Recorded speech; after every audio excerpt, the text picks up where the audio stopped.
In these days of quarantine and lockdown, are we losing our freedoms more than ever before in the history of the United States? Selective censorship seems to be becoming the norm on the internet and not just mainstream media anymore. Now, private organizations are limiting free speech such as Google, Facebook, and YouTube, but by banning and removing content from their sites and labeling content as false information if it doesn't align with the WHO medical guidelines. As we continue to lose our ability to speak from one to many, now it appears our privacy is the next thing on the chopping block.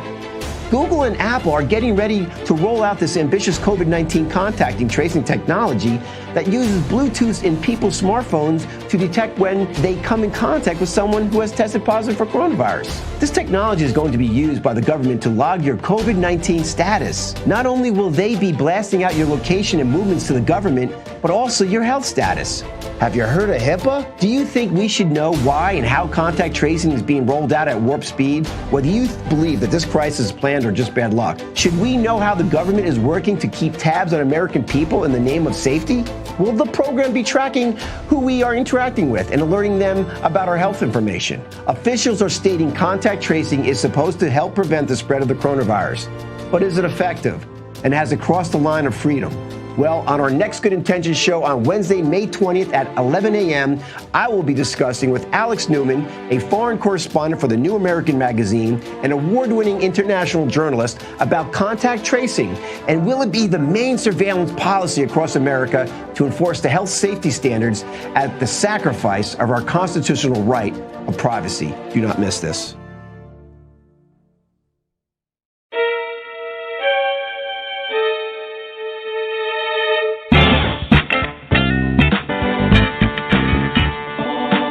Welcome to the Good Intentions Show, coming to you live on the UI Radio Network. The Good Intentions Show is sponsored by the United Intentions Foundation at unitedintentions.org, a virtual community where you learn to create, track, and manifest your passions one intention at a time. Look for us on Blog Talk, Spreaker, iTunes, Stitcher, Player FM, and many more.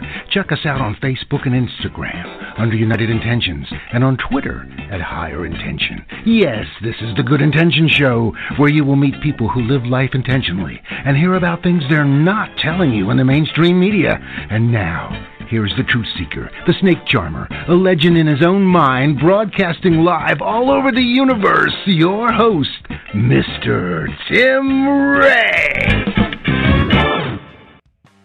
Well, here we are, locked down for another week back in March, February, just to see what this is, right? No, 30 days to flatten the curve now. Whoa, hold on. For the next couple of months, we're actually going to have to wait until there's a vaccine, a cure for this, for the COVID-19. Let's shut down the beaches, the parks, the restaurants, the gyms, anything that could actually help increase our immunity. Hello? Now, everyone needs to wear masks, social distancing, 6 feet at least apart.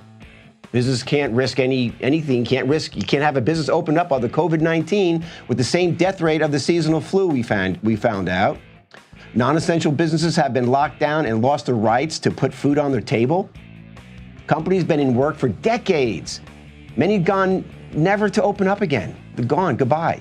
Their lives, their work again, never seen, all in 2 months. The CDC says count COVID deaths if they even have it, not just if they died from it.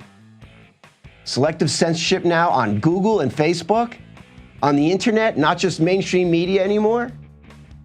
Anything non-pro-vaccine or government-approved is being taken off. Never seen before, this level of censorship. No one challenging the government science. You can't challenge it. International organizations like the WHO now running policies and protocols for health of America. When did we lose our national sovereignty? Why is an international organization running the United States? Mainstream media decides to report daily on equivalent deaths of the rate of the seasonal flu, creating fear and paranoia in society. All previous years, society let the herd immunity handle the flu cases, but not anymore. Even though most have already been exposed with mild cases since the flu season last year, we hear. Unprecedented testing, even with the disease on the decline, while deaths being miscoded, hysteria in the healthcare field drives administrators insane. Happening today. Arresting business owners for opening up. arresting for not wearing masks or 6 feet apart, walking on the dry sand on the beach. Hello? Mayors threatening to arrest everyone not following unscientific, never been tested rules for health for the same death rate as the seasonal flu. I swear, if I went off planet and came back 2 months later, I would have thought I walked back into the Twilight Zone. It's just surreal. Well, perhaps our guest, Alex Newman, who's a foreign correspondent for the New American magazine and journalist, author, educator, and consultant, perhaps he could share a little bit of light and maybe walk us out of the Twilight Zone and get into reality. Guys, enjoy the show today because it's going to be incredible. We're going to talk about contact tracing with Alex Newman, and you're going to enjoy everything we have coming up because it's going to be blowing your mind. So welcome, Alex. How are you? I'm great. Thank you so much for having me, Tim. Well, you heard me what I just read, right? I mean, outside of taking into account our constitutional rights, our Bill of Rights, and our constitutional law, how could something like all this happening in the last 2 months happen in America? I mean, I swear, if I left planet, I came back, where am I? This is not America. Yeah, it is unprecedented. It's very, very draconian. It's, I would say, totalitarian. But unfortunately, I think what it really reveals is deeper problems than we recognized. I mean, governments always try to assume more power. They always try to centralize control. They always try to take as much liberty and as much money as they can from people. But in America, historically, we have had a people who love liberty, who support the Constitution, who believe in the concept of God-given rights, and so it wasn't possible to usurp these kinds of power, even when you had people in office who might have liked to do that. But what's happened now, we're now several generations deep, I think, into this indoctrination, this deliberate dumbing down, this conditioning of children, starting in government kindergarten, going for 12 years in government school, and then they get out and they watch CNN. And so we've now gotten a significant segment of the population that has been conditioned to accept these kinds of things. And so now we're in a situation where governors all across the country, especially Democrat governors, but not exclusively, are just feeling brazen in blatantly taking away constitutionally protected rights, free speech, freedom of assembly, freedom of religion. It's just, hey, I'm the dictator. I pass an executive order, and you're all my slaves. So shut up. It's unprecedented. It's crazy, and I'm hoping that as reality starts sinking into people's minds, that there's going to be some resistance because this cannot go on. It's completely unacceptable, and it needs to stop. Well, beautifully stated, Alex. And what I don't understand is how the majority of the American people are still watching the mainstream media. They're listening to what they're saying. And I understand if I'm watching the mainstream media every day, I'm going to hear what they're saying. And why wouldn't I take it for truth if that's what I've been watching all my life, right? But when it comes to like common sense or critical thinking, there's something has happened. There's a loss there. People aren't able to like for the masks, for example, or the arrests. When you hear people being arrested for not opening up, going into their business, and people are like, well, it's okay. It's okay that they don't get arrested for it because it's okay they get arrested for it because they're not following the rules. But is it because we forgot the constitutional rights, the Bill of Rights, to actually be able to provide for your life and your family? I mean, is it because you just forgot that we allow unconstitutional laws, or I don't think even laws, or they're just hearsay policies to be enforced? Yeah, I don't think it's so much that we forgot. It's that many of us were never taught this in the first place, right? To the extent that children today in public school learn anything about the Constitution, all they learn is, dead white men, racism, slaves, and absolutely nothing else. No context around that at all. No understanding that the reason why slavery was ended, not just in the United States, but all around the world, was because the founders put together those documents, because they came up with this idea and enshrined it in our founding documents that all men are created equal, that all men are endowed by their creator with certain inalienable rights. This stuff is simply not taught to children anymore. Instead, they're fed a steady diet of false propaganda where the Constitution is bad and needs to be changed or ignored. They don't know anything about what it actually says. They just know it's bad because that's what their teacher told them, and that's what CNN told them. And so we're in a situation where it's not so much that people forgot, it's that they were never taught that. And you kind of see light bulbs going off, when you explain to somebody what the idea was behind the Constitution, what the ideas were that were enshrined in the Declaration of Independence, then people realize, oh my goodness, that's incredible, that's precious. Why would we squander that over this manufactured fear? But we do have, I think, an establishment in the United States and around the world that recently people have been calling it the deep state, and I think that's as good a term as any. And they do largely control the public school system. They largely control at least the mainstream so-called media, and then that applies even to the Fox News, right? News Corporation, the parent company of Fox News, is of course a corporate member of the Council on Foreign Relations, along with all the liberal media companies. And so you kind of have this fake media, fake education that has been dumbing down and indoctrinating people, and I think that's how we ended up in this situation. Fortunately, I see now people are starting to resist this. When you go to the grocery store here in our area, for example, you kind of see the divide really clearly, right? You've got the trained SEALs who watch too much CNN, and they're all wearing their mask, and they're all rigorously policing everybody's social distancing. I call it anti-social distancing. And then you have normal people who have unplugged from this idiotic box called the television. I don't watch CNN for the same reason I don't eat out of dirty diapers, right? I mean, it's just full of crap. And so you really see now that society in America is separating into two groups: the people who believe the media and the people who have common sense. And I think we really saw this in the 2016 election. And you can think whatever you want about Donald Trump, but the fact is the entire media establishment was waging war on him.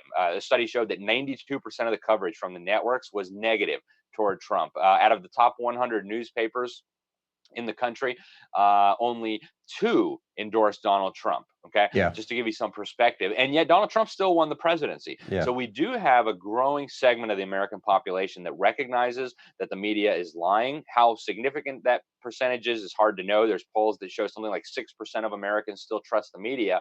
So that's encouraging. We're moving in the right direction.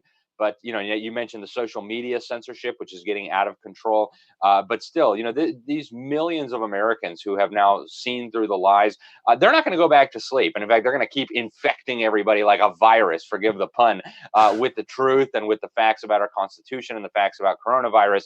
And I think that's going to be unstoppable, regardless of the censorship, regardless of the fake media. And it's a excellent point, because I do believe that that's true. And I do want to talk about Trump a little bit later on, because I may have a different perspective from a PSYOP perspective, deep state perspective, that, as we're being moved down the road here, good cop, bad cop may be being played here, so it appeases people. But we'll talk about that a little bit later, so I want to get to that. But I do want to play a little video and get your take on, just happened in New Jersey just the other day. One of these gentlemen, he's a business owner. He decided to open up his gym against the enactment of the New Jersey governor for saying you can't open up your businesses. And of course, he was arrested. And I'll play the video here, and I'd like to discuss a little bit of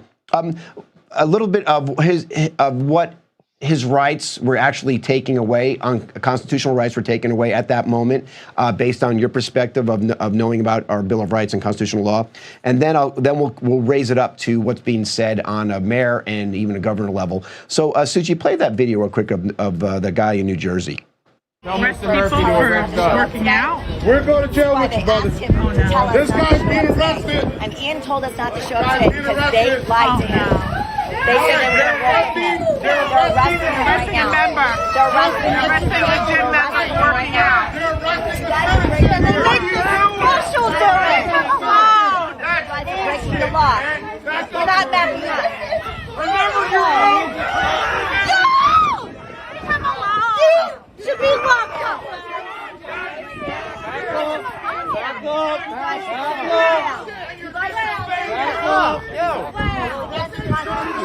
This is against the Constitution. You guys You're an officer, you'll get arrested. You guys should stand down. If you're doing your job, You're banging into officers. You know in your heart this is wrong. You guys know in your heart this is wrong. You guys should stand down. You guys know in your heart that this is against the Constitution. All he did was try to walk into a gym. Come on, guys. All right. So, as you heard, he wanted to open up his business. The cops came, they arrested him. People were saying, it's telling the cops, the officers, stand down. What you're doing is against the constitutional rights here. How should Americans say? Half the Americans are like, well, I'm glad he was arrested because I'm following the rules and he's not, right? So how would a constitutional Bill of Rights, true-blooded American supposed to process that experience right now that's happening all over the country, actually all over the world, but all over the country right now? Yeah, it's a flagrant abuse of authority. It's a flagrant violation of the oath that all these people took. Every elected official and government employees, when they take their job, they take an oath to support and defend the Constitution. When a soldier becomes a soldier, he takes an oath to support and defend the Constitution. When a police officer becomes a police officer, they take an oath to support and defend the Constitution of the United States and of their state. The same is true with governors, right? When the governor takes office, he puts his hands on the Bible and he says, I swear I'm going to uphold and defend the Constitution, same as the president of the United States does. And what we have here is a bunch of oath breakers, a bunch of politicians and minions of politicians who are not respecting their oath of office. Now, I think New Jersey is one of the more extreme examples. There's a few states in our union that unfortunately have really, really gone in the wrong direction. New Jersey is one of them. New York, Illinois, California are some of the most flagrant examples. But in other parts of the country, we do see good things happening. I'll give you an example. Just yesterday, I was communicating with Sheriff Richard Mack. We were exchanging emails. And I don't know if you know Sheriff Richard Mack, but he's an amazing human being. He used to be a sheriff down in Nevada, and he actually sued the federal government. They passed a gun control bill, and they expected, state and local officers and governments to enforce it. And he said, no, I don't work for you, the federal government. And plus, I swore an oath to uphold the Constitution. That's not going to happen in my county. And so this went all the way up to the Supreme Court, and he won. And the Supreme Court reaffirmed the obvious fact that a sheriff doesn't work for the federal government. A sheriff works for the people of his county. And so he has now, Sheriff Richard Mack has now formed an organization. It's the Constitutional Sheriffs and Peace Officers Association. And what they do is they work with sheriffs all over the country. And we actually saw this when Obama was trying to confiscate guns too. And these sheriffs, hundreds and hundreds of them all over America, have said, we will not violate our oath of office. And our oath of office is to the U.S. Constitution, not to the governor, not to the county commission, not to the president of the United States. It's to the Constitution. And that means people have a right to religious freedom. That means people have a right to keep and bear arms. And so a lot of these sheriffs have come out and said, no, we're not going to enforce these orders. And we need a whole lot more of that because we need to show these governors, first of all, that we will not accept this. And there's other routes too. We saw in Wisconsin recently, the state Supreme Court that they're struck down the totalitarian measures, these powers usurped by the governor there. We saw the same thing just a few days ago in Oregon. An Oregon judge struck down the governor's insane stay-at-home orders. They said there's no legal or constitutional authority to do this. So, it is unfortunate that there's some outliers. And I think early on in this crisis, there was so much fear and pandemonium that a lot of even Republican governors and some of the more liberty-minded governors were stampeded along here. But then you have, I think, 5 states that never even had a lockdown at all. South Dakota is a good example. They never shut down anything. The governor said, just use your brain, right? God gave you a brain for a reason. Use your common sense and, don't do anything stupid. And if you feel like you need to be isolated, lock yourself in your apartment, okay? That's your prerogative. But we're not going to tell everybody else that they But you don't see that on the mainstream media, Alex. You don't see that being presented on Fox News or MSNBC or CNN. You just don't see all those states that never locked down. You don't hear about that sanity aspect of it. And the death rate's the same, right? It's a seasonal flu. Actually, just yesterday, the governor of Texas tweeted out some really interesting numbers because he and the governor of Florida, my state, were being criticized by the totalitarians. Oh my goodness, you're coming out of lockdown. How dare you? People are going to die. And what he did, the governor of Texas tweeted out this graphic where he had the number of deaths, the number of infections, comparing New York and California, which had some of the most totalitarian responses, versus Florida and Texas, that had some of the most laid back and reasonable responses. And what they found was that the death rates and the infection rates were way higher in New York and California than they were in the more reasonable states. And we're seeing the same thing with Sweden, right? I lived in Sweden most of the last decade, and they're generally wrong about everything, but they happen to be right about the economic shutdown during the coronavirus, and they're doing fine. In fact, their numbers are better than a lot of the countries that went in a total full martial law lockdown.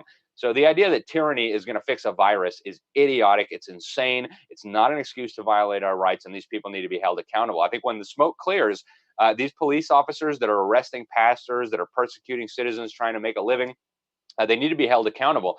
And, it's been a fundamental principle of Western legal systems going back at least to World War II. I mean, who could forget the Nuremberg trials, that following illegal orders is not an excuse for illegal activity. You can't just say, oh, well, the governor told me to do that, and suddenly you're free and clear. No, you have a brain, and that means you are not to defy the Constitution. If the governor says go put people in concentration camps or arrest people for opening their businesses, your job is to say, no, sir, I can't do that. That's against the Constitution that I swore an oath to uphold. And by the way, you did that too, didn't you? Where in the Constitution does it? I hear often people report and replay that and say, "Hey, the Constitution says if there is a law that is bypassing your individual right, your alienable rights for freedom, pursuit of happiness, and everything else, you have the obligation, right, to say no and not enforce that law." I mean, that's right. Now, so this, and that's not being played up enough, or at least the officers who are enforcing this, like with the New Jersey person opened that up, that was completely, you say, unconstitutional. You can't stop somebody from opening up a business, right? That's exactly right. And Pandemic this or not, has been an established principle in Western civilization and in the United States for centuries, right? Even early on in American history, right? After we had the U.S. Constitution, the federal government passed a law that was seen as an abuse, as unconstitutional, called the Alien and Sedition Acts. And so what happened? Two of the most important founding fathers, James Madison, right? He's called the father of the Constitution. He was the primary author of the Constitution, and Thomas Jefferson, the primary author of the Declaration of Independence. They both said, no, that's an unconstitutional law. State governments have an obligation, they said, in the Virginia and the Kentucky resolution, states have an obligation to step in and interpose and to nullify this unconstitutional federal law and make sure it's not enforced in their states. And this is true even in the military. The Uniform Code of Military Justice is very clear that you are obligated to defy an illegal order. If you're given an order to do something that violates somebody's rights, it's actually a federal crime, by the way. The U.S. Code makes it a felony to deprive somebody of their rights under color of law being, fake law. So the governor says, hey, I passed an executive order, go arrest that pastor. You say, no, actually, Mr. Governor, that is a felony. I will not be depriving somebody of their constitutionally protected rights under color of law, because that would make me a criminal too. And so we need to get back to this understanding. I mean, this has been a bedrock principle of our legal systems since the Magna Carta. Right. I mean, and it's essentially tied to Christianity as well. I've got a book behind me called The Doctrine of the Lesser Magistrates. This was even true in biblical times. Right. Pharaoh told the Hebrew midwives, go kill all the Hebrew baby boys. And the Hebrew midwives said, no, that's crazy. We're not going to do that. Right.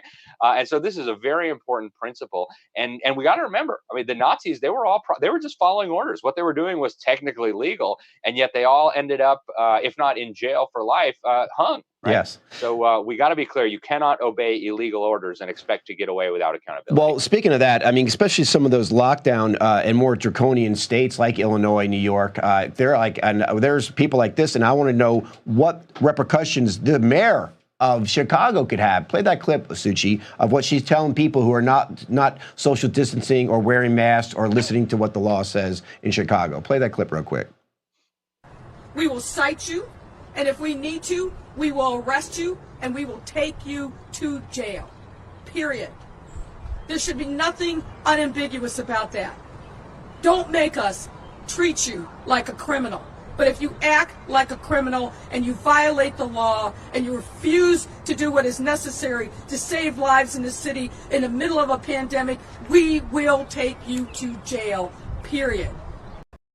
So you couldn't be any more Nazi-esque than the Chicago mayor, Lightfoot, what she said to her citizens in Chicago, that if you disobey these, like you said, color of law enforcements, whatever it may be they're using, you're going to go to jail. I mean, so what repercussions can the Chicago mayor have if this is settled down? If we don't go into martial law sometime in the near future, and we're able to get our sanity back here, what are some repercussions she could be going through, and many more like her, other governors as well, and mayors?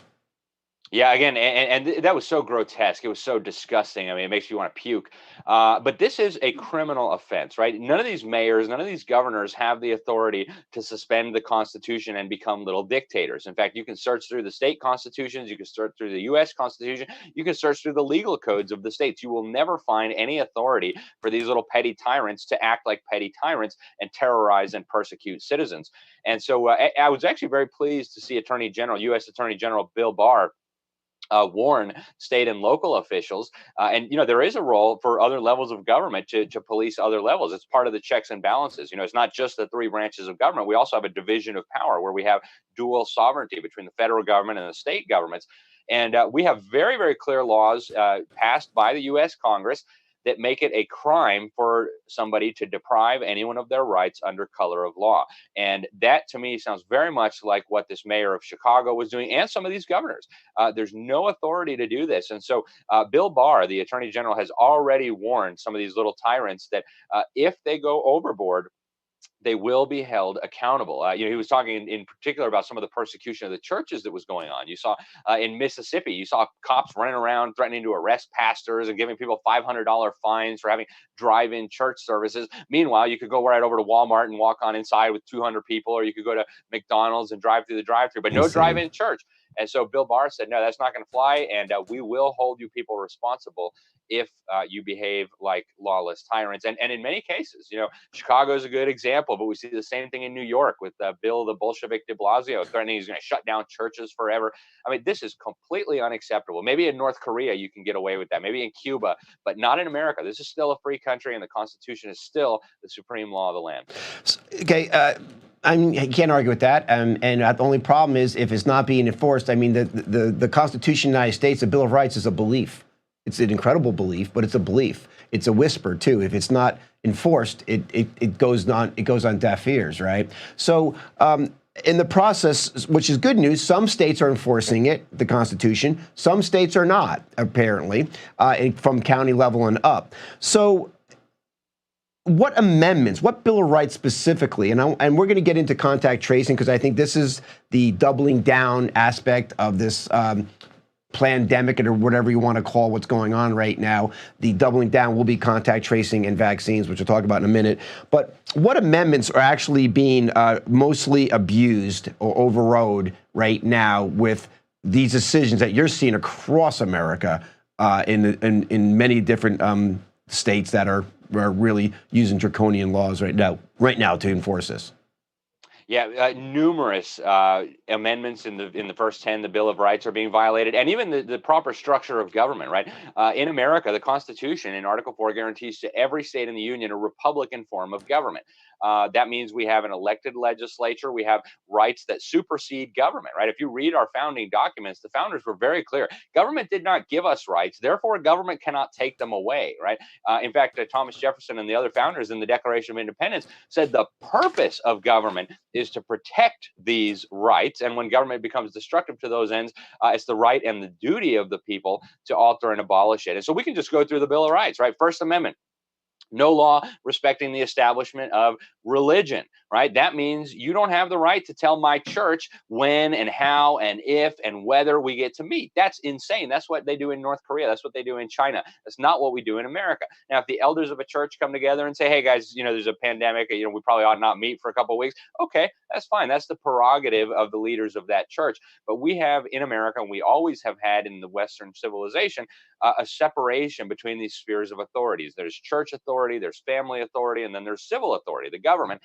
And they're not supposed to trample on each other, right? They're supposed to maintain their own bounds. And so we have no place in this country, in a free country at all, for the government to be telling churches what they must do.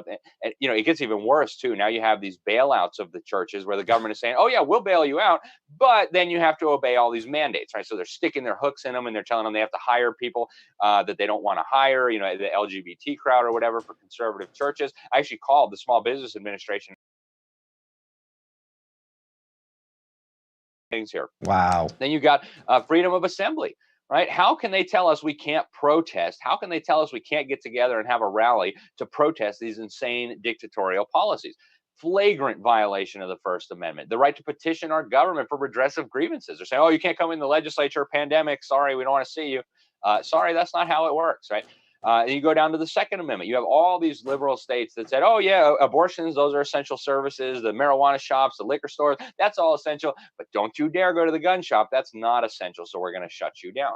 Again, flagrant violation of the right. And meanwhile, they're emptying the jails, right? So criminals back out on the streets and you can't go buy a gun to defend yourself. A flagrant abuse of power. Then you keep going down, right? You should not take anyone's property without due process of law and without reasonable and fair compensation. If you're telling me that I can't open up my business, if you're telling me that I can't have customers come into my shop without any, nobody made a law about this. My legislature didn't meet and pass a law. They didn't provide me any fair compensation. It's a flagrant abuse of the Constitution.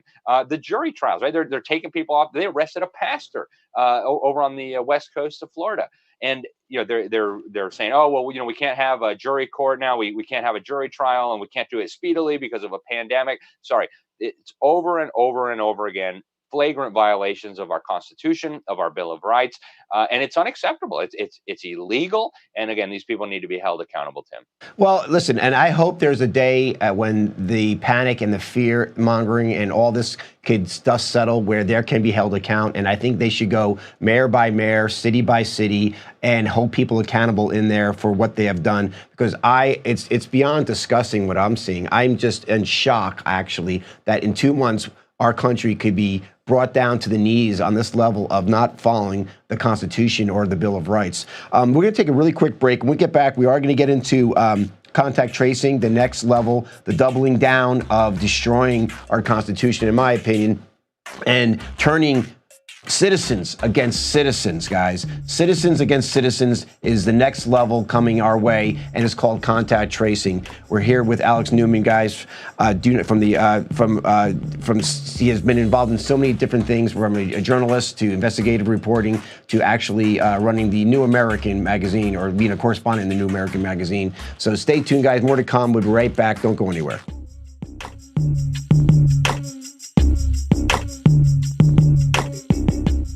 Influenza viruses cause upper respiratory infections. So even if the vaccine wasn't contaminated at all, why would you give the most susceptible people an upper respiratory infection? Yes. In order to prevent an upper respiratory infection?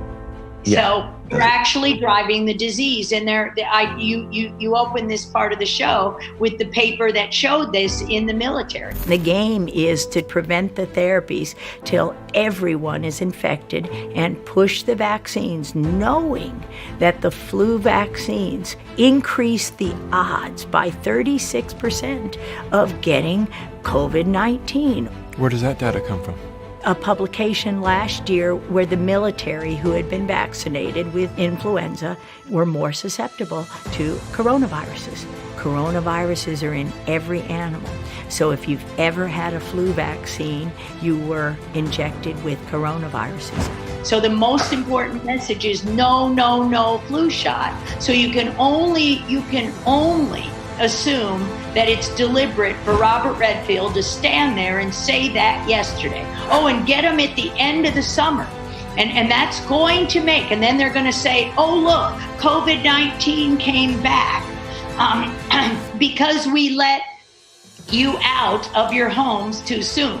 And it won't be because you let them out of the homes too soon. It will be because you drove the flu shot, and people ran to get their flu shots because they wanted to go back to work. So the most important thing the public can do is get no shots, go back to work right now, show the natural herd immunity, and show that it won't come back in the fall because we didn't drive it with the flu shots, because we developed natural immunity. We got out of our houses in the summer, got healthy, we'll be fine.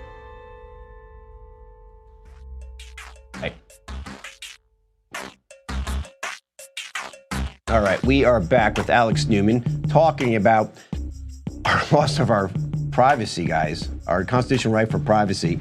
And he's an investigative journalist as well. And we're getting into the Constitution, and I want to spend one more minute on that, and then we'll get into the contact tracing. But the biggest thing I see, Alex, is that I know that commercial is very disturbing, isn't it, to know here what's being said and not being said. But is the lack of information be able to get out there, and that would be more, I guess, the First Amendment rights being abused, perhaps more than most of our rights. It's being blatantly abused. But as we go forward to contact tracing, which we'll talk about here in a minute, now we're moving into some other Bill of Rights, aren't we? Or maybe Fourth, Fifth Amendment. Tell me, and we'll get into which Bill of Rights we're actually offending at that point, or not listening to, or bypassing. But first, why don't you describe what contact tracing is for us, and then we can move into why it's being rolled out in America right now, right? Without even the HR 6666 bill being passed yet, right? So go ahead. You want to tell us what contact tracing is, Alex? Yeah, well, thank you so much, Tim, again, for having me on and for this important discussion. People need to know these things. Yeah. And so if you want a more detailed understanding of the contact tracing, I just published an article about this. It's posted over at thenewamerican.com, and it's called Big Brother Contact Tracing, linked to Clinton and the Clintons and Soros.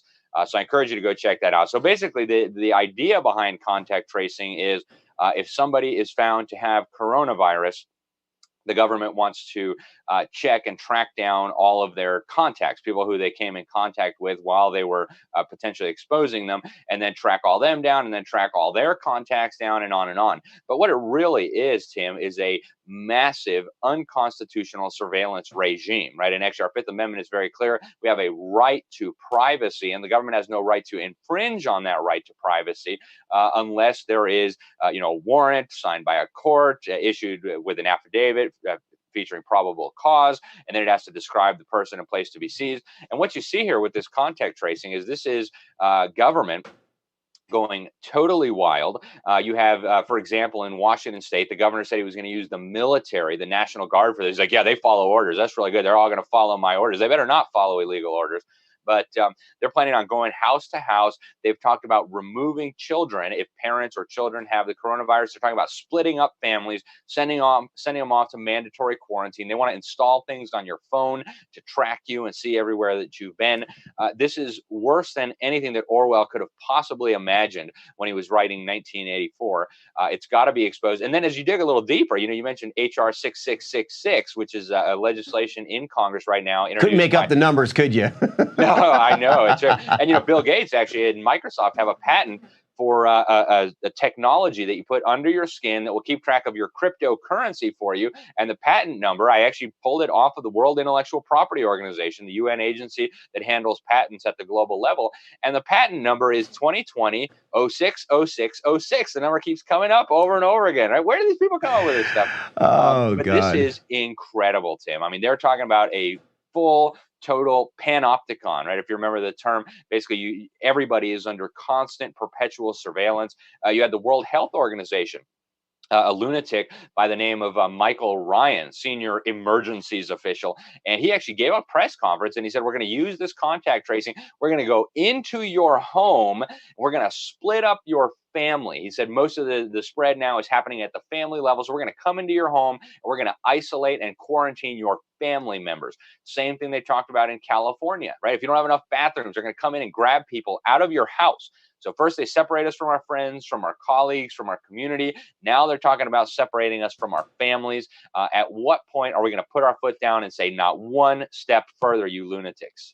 People are like listening to you right now, Alex, and a lot of people for the first time are probably like, well, really? Is Alex telling the truth? Is this seems like a little disbelief?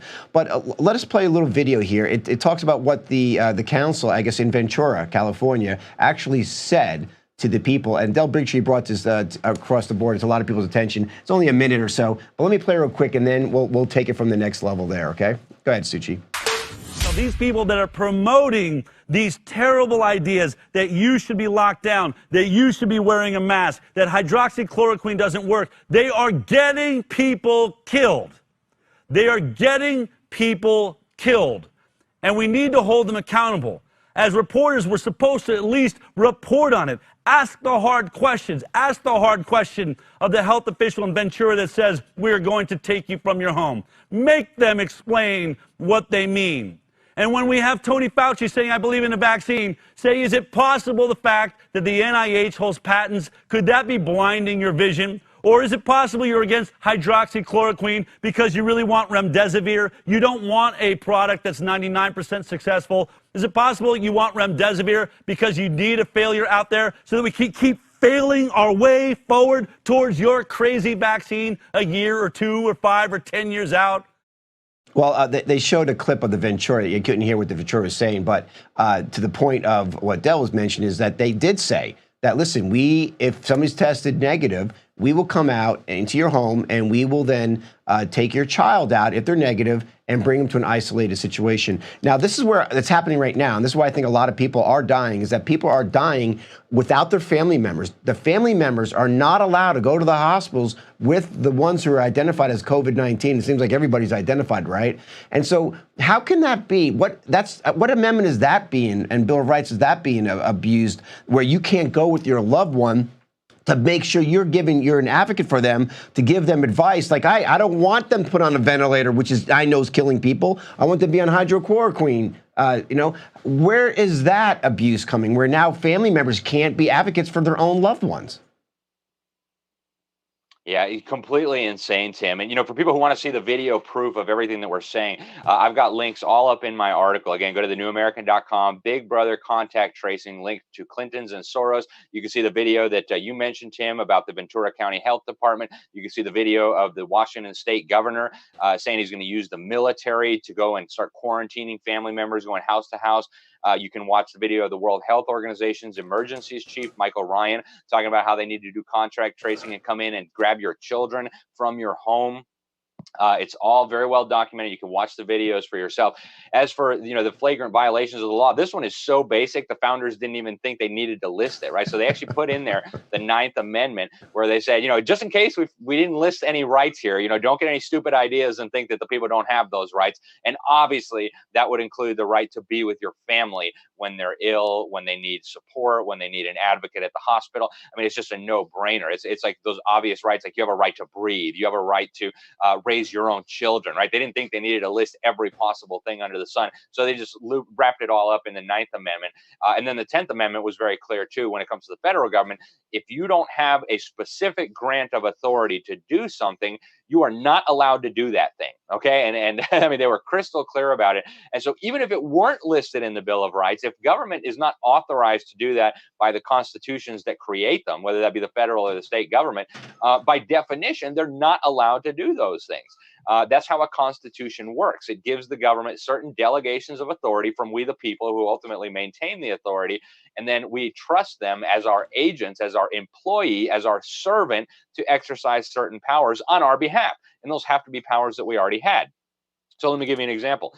I have the power to defend my own home. If a criminal comes in here and wants to, harm my wife and my children, I have every right to defend my family with lethal force if necessary. That means I can delegate that authority also to a local sheriff. I have the right to defend my family, and so I can say to the sheriff, could you please help me defend my family? I do not have a right to force my neighbor to stay in his home. I do not have a right to come and steal the contents of your safe. And so by extension, I can't delegate any authority to a sheriff to go do those things, or a governor or a president.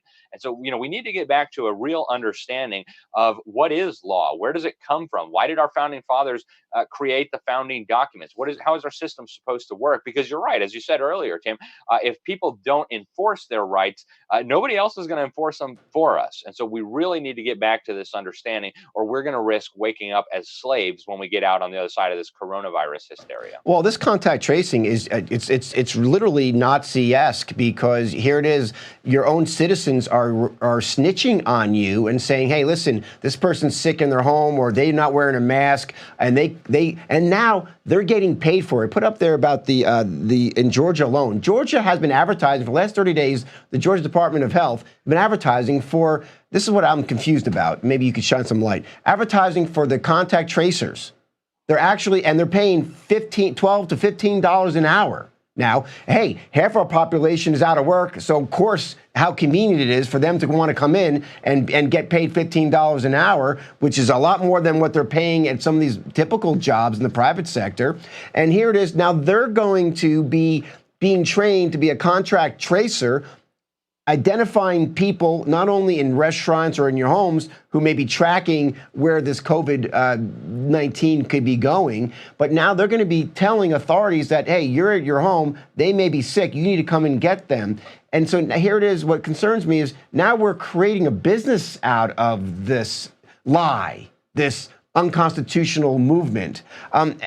So you see the progression. So how can they do this now? There's not even HR 666 been passed yet. How are they advertising, hiring people, spending government money to pay these people now across the country, across the world? Yeah. That's right. It's happening everywhere, all over the world. You're right. This is not unique to America. And there's huge amounts of money flowing around. There are governors all over. And if you look at the rhetoric they're using, too, I mean, it's enough to give you, goosebumps. They're talking about we're going to deploy an army of contact tracers. The lunatic governor in New Jersey said they're going to be accompanied by SWAT teams from the Department of Health. Excuse me, is this, Nazi Germany? Is this the Soviet Union or Communist China? It's crazy. So under HR 6666, they would authorize $100 billion in spending just for the first year, just for 2020, to hire this army of contact tracers. You now have in the state of Massachusetts a group called Partners in Health. Now, there's a shady organization if I ever saw one. It's funded by George Soros, the evil billionaire, Bill Gates, the other evil billionaire. Chelsea Clinton sits on its board of trustees. You've got other organizations like Dimaji, which is being used in New Jersey. Also, all kinds of troubling connections. They're talking about putting smartphone apps. Elizabeth Warren, the fake Indian, the Pocahontas that was running for president until she got laughed out of the room for being so dishonest. She actually has a bill, and she wrote about this in NBC. They want to hire hundreds of thousands of these contact tracer snoops. And the thinking is we're going to go test everybody for coronavirus. And then if we determine that you have it, we're going to lock you up. We're going to lock your children up. No trial, no remedy with a court. And it's really funny because the president of Tanzania looked at this and he said, I'm not convinced. So he actually tested a goat and he tested a fruit and he sent it off to go be tested. And they both came back positive for coronavirus. So suppose they go around and they say, Alex Newman and Tim, yeah, you guys have some opinions we don't like. Oh, you have coronavirus. We're going to have to lock you up. Oh, you died from coronavirus. Isn't that terrible? No family advocate to support us. Prospect. That's right. No family allowed, no friends. This is very, very troubling. It's got to stop. The abuse of medicine, the abuse of government has gotten so out of control, Tim. And, now they're threatening us with a second wave. And actually, I've heard from people who know a lot that they're planning a new coronavirus. They're going to call it COVID-20. That's going to be far more dangerous and far more deadly than this one. And at that point, a lot of people will be ready to surrender their liberties. So we need to keep our eyes on these people like a hawk. I think there's very good evidence, as Dr. Judy Mikovits explained, there's very good evidence that this was engineered in a laboratory. There's a whole lot of people that need to be going to jail right now, not just the local and state tyrants that are abusing our rights, but also the people behind the scenes that designed these policies, that designed these illnesses. If we don't hold these people accountable, Tim, they are going to run straight over us and over our freedoms. Well, this is where my biggest concern is. I think the two things that they need, the deep state, let's say, and I include everybody involved in it who are in authority outside of myself at this point, because you don't know who to trust, but from Trump down, because if all these things could go away, the lockdown, the wearing the masks, the social distancing, all that stuff could fade away or be taken away, and I think things will be fine. But if what stays is the contact tracing and the vaccines as the solution, then I think that these groups of people, like you said, the Bilderbergs and all the rest who are, Fox News, all the media who work or are actually involved in these things, have their formula for the destruction of not only the United States, but for the destruction, really, of the world in reference to the fascism coming in and taking over. Because if they have the citizens ratting on each other, and they have their vaccine solution for the, as Bill Gates put together his patent 060606 for the injection of that, that's all they need. So if I hear Trump saying, okay, everything needs to go back to work, everything goes back to normal, but we're going to keep the contact tracers in place and we're going to keep the vaccine as our solution, then to me, he's part of deep state as well as everybody else. And that's just my opinion. If they keep those two pieces in place and they move forward on. And look, sounds like right now, Alex, they're not slowing down. I mean, like I said, they're rolling contact tracing out in every state right now across the world. Yeah. You know, they are. Yep. And you know, and this is something I just didn't think of, you know, in the last couple of months as a solution. This is something that's been in place for a long time. You can't come up with something like this unless it's been in place for a long time, right? That's right. And the same with the lockdown. They've been plotting this for a very long time. And in fact, we have a lot of evidence that they've been planning this for at least a decade, right? The Rockefeller Foundation put out that report in 2010 where they envisioned this scenario called, what was it, lockstep, where basically they were going to have a pandemic and everybody was going to be happy about surrendering their rights and centralized government. When it comes to Trump, you know, it's an interesting question, and it's something that I've thought about for years now. I've given entire speeches on this question of whether Trump is involved with the deep state. I don't believe that he is, and in fact, I think I hope he's not. Yeah, and if we had any other president except Trump, I think we would be facing a cataclysm right now. He really has turned the tables in several important ways. You know, a lot of the bad stuff gets hyped. He said we're going to use the military for vaccines. What the media didn't tell you is that he also said a lot of people don't want the vaccines, and that's fine. They're not going to have them. They're not going to have to take them. So that's very good. The fact that he turned the tables on the World Health Organization was phenomenal. I don't know if you saw his letter from Monday. Yeah. He said to them, "You guys are a disgrace. You're a bunch of liars. You've been parroting communist Chinese propaganda. We're not going to send you any more money. And in fact, we might leave the World Health Organization if you don't get this lunacy turned around right away." Now, if we had Hillary Clinton in there or Mitt Romney or, you know, pick your establishment hack, we'd have the World Health Organization now acting basically like the global Ministry of Health. Actually, Alex, I hear you, and I want to believe you, and I think you bring some logical questions up there. But at the same time, Trump's saying we know we need to have the National Guard roll out. The vaccines are coming, right? As well, that's very troubling. And then he says this, and I want to paint a little picture to you. And this is where I think that I disagree with a lot. I disagree with probably most Americans who are either on the Trump wagon or on the Democratic wagon, because I believe they're all working together. I think it's a good cop, bad cop routine, and I'll tell you why. Because I almost, if Hillary Clinton got into office 4 whatever years ago, I think there would have been a blatant draconian moves, and I think it would have been like throwing the frog in the hot boiling water. The frog would have jumped right out and would have said, "Absolutely not, you're all going down." But now with Trump, you got the frog in the warm water. You got, you know, the warm water rising up. We're in there. Cops are still enforcing these draconian laws because Trump's saying you need to enforce it. And we move forward. And then, like you said, he's saying that, if contact tracing stays, which I don't see it going anywhere, it's being rolled out. To me, that's the death nail of our freedoms. And then the vaccine, he's saying right now, yeah, I'm not forcing anybody to do a vaccine. But what happens when COVID-20 does roll out, like you just said? You don't think he's going to say, well, people are dropping left and right, we're going to have to force the vaccination? Can't you see that being a possible process? And then at the same time, the water's been rising. We've been following this good cop, bad cop routine right into the pot and right into the mouths of the people who've been walking us through this. So to me, I think that's a reality, and not far out reality, that we need to address, that we may be on our own, Alex. We may be on our own right now to create the mandate to stop all of this, and not waiting, and police officers not waiting for Donald Trump, law enforcers as well as the military, not waiting for Donald Trump to say, hey, this is it, enough of the deep state, we're going back to our American rights. We may be being hoodwinked in this good cop, bad cop routine, which you all should know very well. You may have to step up for our sake at this point, is my point. And that's, Alex, I think is a very reasonable thing to be thinking right now. Absolutely, Tim. I agree with you. And in fact, I don't discount it as a possibility. I'm entirely open to the prospect that you are 100% correct. And in fact, some days I lean in that direction. It's the truth. But, in my view, I do think Trump is not part of the deep state, and I think this has happened for a long time. I mean, I've interviewed Roger Stone a few times, and one of the first things he told me was Donald Trump's dad was very close to the John Birch Society. He was given big money. He was personal friends of Robert Welch. Trump's most recent chief of staff, Mick Mulvaney, South Carolina congressman, he was the keynote speaker at the John Birch Society's 2016 dinner. Trump's personal attorney and mentor, Roy Cohn, was actually on the board with Larry McDonald, a congressman from Georgia, who was the chairman of the John Birch Society. He was a Democrat, but a conservative Democrat. And Roy Cohn was on the board of the Western Goals Foundation, which Larry McDonald led. And so Trump has been around this good information for a long time. And I think, and I gave a whole speech on this. It's been seen more than 500,000 times on YouTube if people are interested. And I totally am open to the possibility that you are correct, Tim. But I think if you look at the things Trump has done very strategically, he's completely discredited the media in the eyes of tens of millions of Americans. I mean, those Americans will never go back to trusting the media ever. That's over.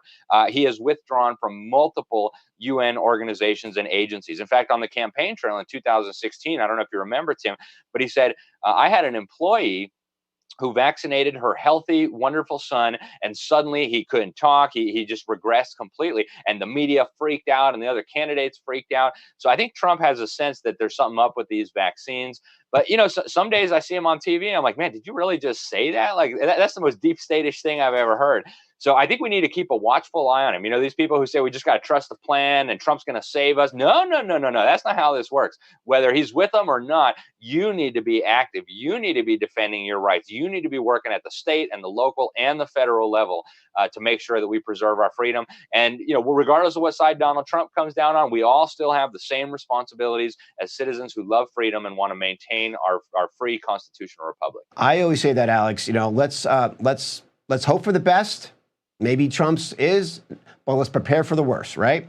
So let's talk about preparing for the worst, what we need to do as citizens, not as a blue or red person, or I support Trump or I support the Democrats, but as citizens of the United States, still under a constitution that hasn't been completely eliminated from our eyesight, although may not be being enforced by the enforcement services out there. But as citizens, what we could do, because I truly believe why Georgia was one of the first states to open up, semi-open up. We're not completely opened up, and I don't know if that will be our reality. Maybe it will. But Governor Kemp was the person who did that. But I truly believe that there are citizens that were about to rally down on May 2nd, 30,000+ citizens in cars. If you go back in time, seems like forever ago. They were telling the governor, "We're coming in, man. You better open this state up." And I believe because of a mandate, because of numbers, 30,000+ people are not going to tolerate being locked down anymore in Georgia. I believe that was a big part of why Kemp opened up early compared to other states.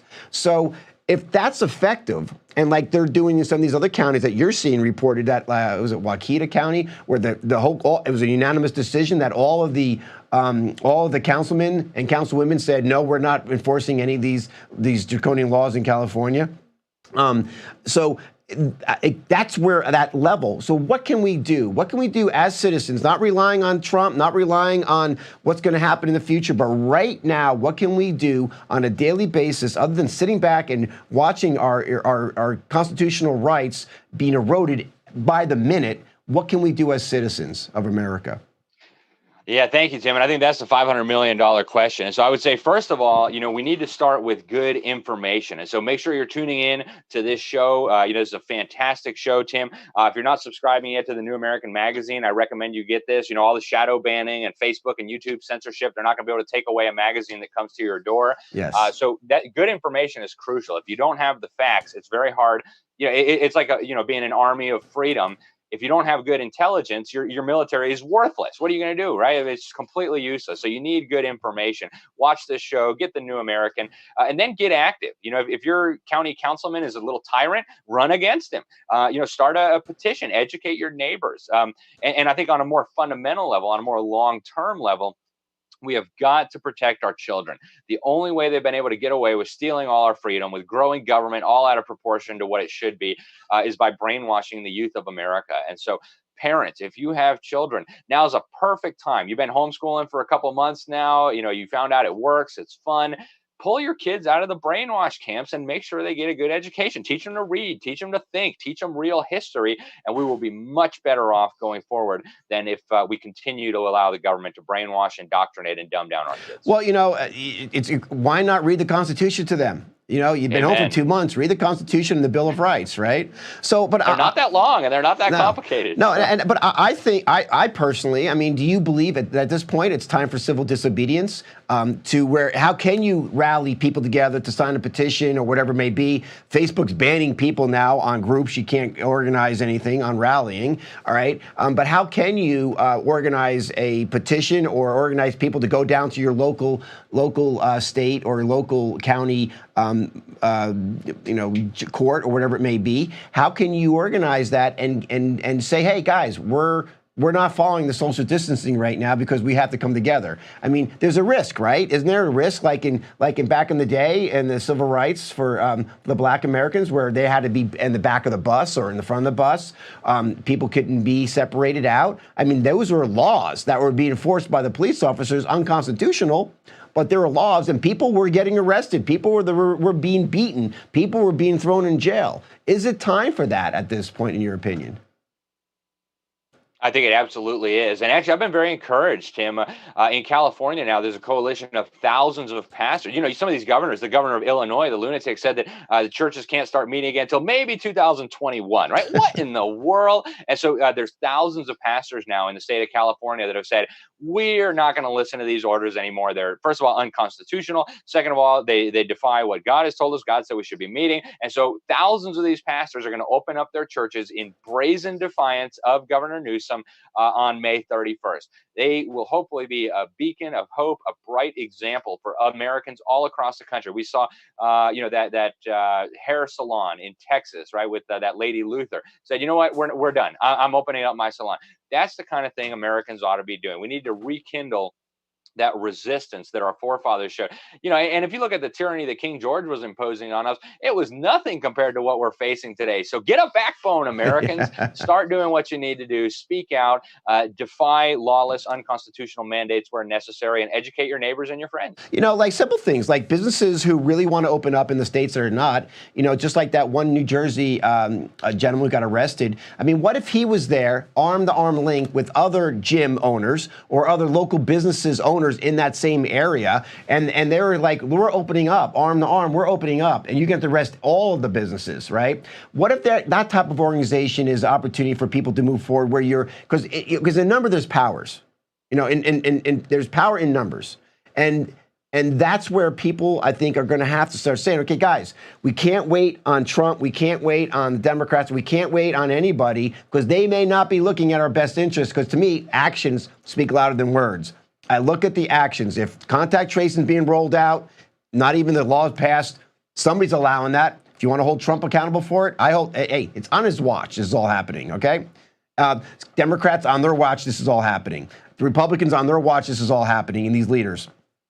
If this contact tracing keeps moving out and the vaccine solutions keeps moving forward, then actions speak louder than words. So now's the time, while we have a few months before a gun's put to our head, that this is what's going to happen. Can you imagine somebody coming into your home right now, taking your child away because somebody doesn't like you and they're getting paid money to do that?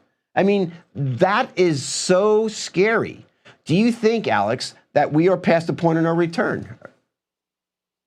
I don't think so, Tim. I'm hopeful and I'm optimistic. And I have one more final idea on what people can do. If these contact tracers come to your door, make sure you have the address of your whole city commission, your whole county commission, your state representative, your state senator, your U.S. congressman. And when they say, who have you been in contact with?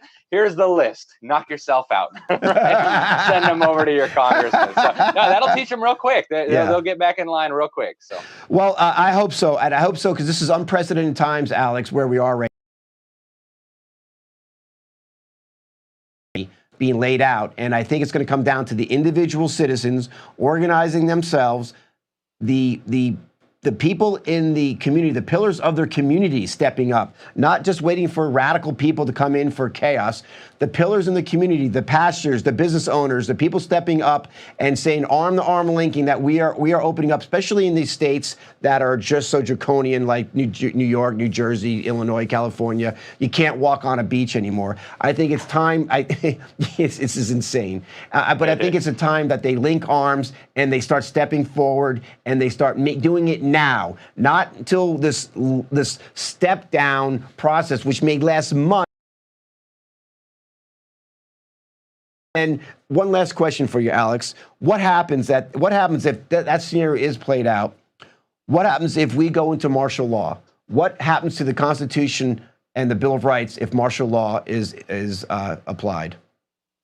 Yeah, we need to try to avoid that at all costs because, once you're talking martial law, that's the kind of thing that's very, very difficult to recover from. I think another big concern is what they're doing to the economy right now. We're not out of the woods yet. Even if all these restrictions are lifted, they have done so much damage to the economy. We've got 40 million people lost their jobs. We've got hundreds of thousands of small businesses that may never open up again. We are going to be going through some very hard times in the weeks and months ahead. And you can bet that the deep state is going to try to sell you tyranny as a solution to the problems that they caused. So we've got to avoid martial law. We have got to get these tyrannical policies reversed. And as we said earlier in the program, Tim, we have got to hold the little tyrants accountable, because if they're able to set the precedent this time, next year the flu comes along, or next year some new disease comes along, they'll come right back at it full force and they'll start it all over again. And this time it might be permanent. So we have got to be clear. It's unacceptable. It's illegal. It's not going to fly. And if you're involved in violating the law and imposing tyranny, you will be held accountable. Well, wonderful. It's a great message to share with everyone. And civil disobedience, guys, apparently is the flavor of the hour at this point if we want to keep our constitutional rights, especially if we go martial law. My understanding, if we go martial law, the constitutional rights is null and void. Yeah, that's what they would want us to think. And we need to be clear that that's not the case. No, Okay. I mean, if you read the Constitution, there's no asterisk in there that says, oh, suddenly the Constitution is void if there's a disease, or if the president says so, or if the governor says so. No. The Constitution is the law of the land, and until we have a new one, it's still the law of the land. So there is no exemptions, no exceptions, period. Whether martial law or not, you heard that, guys. Whether martial law or not, the Constitution is the law of the land, and the people who are enforcing the Constitution are supposed to be enforcing the Constitution. You need to know that, no matter what your superiors or handlers are telling you, that the Constitution needs to be supported no matter what the circumstances are at this point in American history. And that should be a lesson for the rest of the world, too. At this point, civil disobedience, where your rights are being blatantly taken away, is the time, and now's the time. Alex, thank you so much. Again, people can catch you, or where can they catch you, get your information? TheNewAmerican.com and The New American printed magazine is where most of my articles go. I write for a lot of different publications. You can find those by searching Epic Times, World Net Daily, Freedom Project Media. And then if people want to follow me on social media, it's Alex Newman _JOU on Twitter. And then it's Alex J. Newman 86 on Facebook. And thank you again for having me, Tim. It's been fantastic as always. Thank you for what you're doing and for getting the truth out there, man. I really appreciate it. And thank you so much. Hey, listen, thank you, Alex, very much. So, and we'll keep continuing doing that as long as we can. So, guys, make sure you share this right now around if you're on the different channels, YouTube, Facebook, and our podcasts, as well as go to uimedianetwork.org. Not only we talk about issues like we did today, contact tracing, but we talk about all the COVID-19 stories that are going on with top leaders in the field, Del Bigtree and many others who are sharing their truth as well. So go there, check us out, support us on that level too. So make sure you share this right now, get this out there. We want this to go viral. People have to understand our Constitution is the supreme law and it needs to be followed. And anybody who's not following it, eventually they will be held to account. And you can guarantee that. As Beretta said, you can take that to the bank. All right, guys, until then, we'll see you next week. Take care.